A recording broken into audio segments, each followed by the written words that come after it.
So I wanted to take a few minutes with this video to talk about 3 interesting PlayStation 5 stories, and if you could hit that like button on the video, thank you to those that do it, and as always, it's very much appreciated. Now, the stories I wanted to talk about today includes 2,000 plus PSVR 2 dev kits being shipped out to developers since last year, a new game showcases surprising performance news that also possibly hints at VRR coming soon to PlayStation 5, and Kojima hinting his next project is with PlayStation. First, yes or no, do you have a TV that supports 120 frames per second or not? I'm not talking about if it supports 4K at 120 frames per second, just 120 frames per second in general, regardless of resolution. This relates obviously to one of the stories we're going to go over today. I'm curious how many people this will actually impact or matter to. So comment below, yes or no, if you have a TV that supports 120 FPS or not. Let me know down in the comments below. Now, diving into the first story of the video, 2,000 plus PlayStation VR 2 dev kits shipped out to developers since last year. Reading from Upload VR,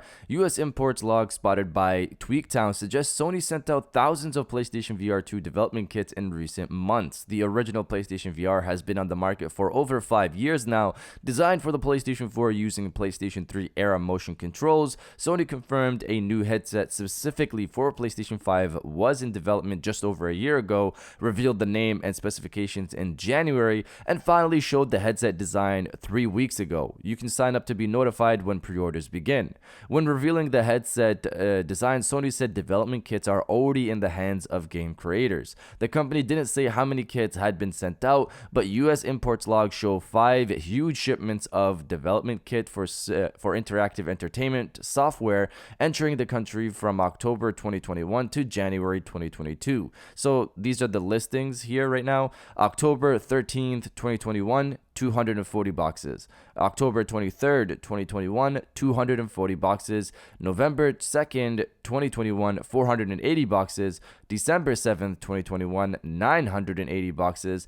January 29th, 2022, 434 boxes. These 2,374 boxes are listed as coming from Sony Interactive Entertainment, the Sony subsidiary responsible for the PlayStation brand. You may wonder if these shipments could merely be PlayStation 5 consoles, but it released 2 years ago, and these logs only started appearing in October, 8 months after Sony confirmed PlayStation VR 2. There's been some speculation about these being for a PlayStation 5 Pro, but it seems far too early in the console's life cycle for that to be the case, and Sony is still struggling to meet demand for the current PlayStation 5 amid ongoing chip supply shortage. Larger companies may have gotten multiple or even dozens of kits, so we can't know exactly how many development teams have PlayStation VR 2, but over 2,000 boxes shipped suggests Sony could have dozens, if not hundreds, of VR games in development for the headset. So we talked about the shipments of a prototype not too long ago, which isn't this, but is in the same log of shipments. That console prototype could be the PlayStation 5 Slim or Pro, but I personally thought it would be PSVR 2 at the time, but was confused why you'd call PlayStation VR 2 a prototype at this point. But what's being talked about here is the actual development kits listed in the log. They're labeled as development kits. So this most likely is PlayStation VR 2 in my opinion, and if you look at the dates, it starts in October. Sony held a PlayStation VR 2 summit in August of last year, so this is most likely where possibly smaller developers listed themselves for dev kits. I say possibly smaller because Jim Ryan said PSVR 2 dev kits were going to developers soon in February of last year, more than a year ago. So I assume at that time they started sharing the development kits with some external developers, and the summit in August just brought in more studios, and those shipments moved in October of last year and are still going, so it makes sense this is most likely PlayStation VR 2. Considering how many are being shipped, it's exciting to imagine how many games could possibly be in the pipeline for PlayStation VR 2. Now diving into the second story of the video, PlayStation X Kojima. So Hideo Kojima has been a bit of a mystery when it comes to what he's working on. There were rumors that Kojima could be working on a Silent Hill, and possibly the most credible reporting of this came from website Gematsu last year, who according to their sources state that Kojima Productions is working on Silent Hill. There were also rumors that Kojima could be working on Death Stranding 2. This seemed to be less a rumor considering Norman Reedus himself himself said that Death Stranding 2 was in negotiations last year. Then later on last year, you had a blurred image of Kojima showcasing what looked to be Norman Reedus in the background, possibly hinting at Death Stranding 2 again. Beyond that, we also heard he's possibly working on a cloud title with Xbox, which is what remains from their Stadia deal when that fell off. And even beyond that, we've heard rumors he's working on a PlayStation VR 2 game, thanks to known leaker Oops Leaks. So to summarize all of this, Death Stranding 2, Silent Hills, a PlayStation VR 2 game, and an Xbox Cloud game. So there has to be something off here. Kojima can't be working on 4 things at the same time. Let's try to put a timeline to this. Death Stranding came out in 2019 for the PlayStation 4, so he probably started work on the Stadia piece maybe not long after. That was put to the side with what happened to Stadia, so maybe he started working on Silent Hill. Fast forward to 2021, he starts negotiations for Death Stranding 2 with Sony.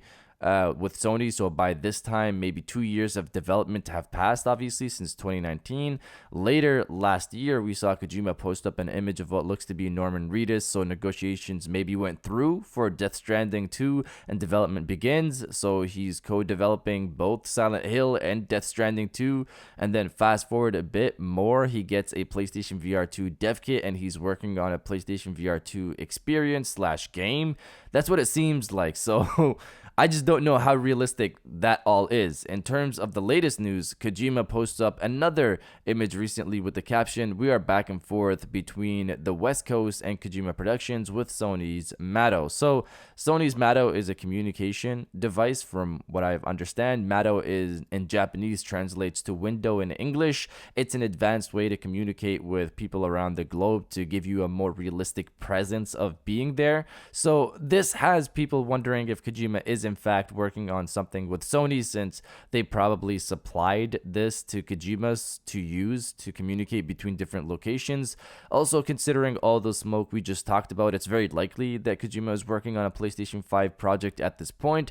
It's just a matter of when will it be revealed, and is it actually all of these projects that he's working on. It's hard for me to take in that he's working on 3 or 4 projects at the same time. But you guys let me know if you want Death Stranding 2 or not. Let me know down in the comments below. And now diving into the final story of the video, a new game showcases surprising performance news that could hint at VRR coming very soon. Reading from Game Informer, Ghostwire Tokyo launches in just over a week, and PlayStation 5 players will have a lot to consider in terms of getting the most out of the spooky experience. That's because the game supports not 1, not 2, but 6 graphical and performance options. We're reviewing Ghostwire Tokyo and have listed each mode along with their in-game explanation. However, the game only lays out what the 2 primary modes do, which are quality mode, a high fidelity rendering mode with ray tracing enabled, 30 FPS limit, performance mode, a high frame rate mode designed for the smoothest gameplay,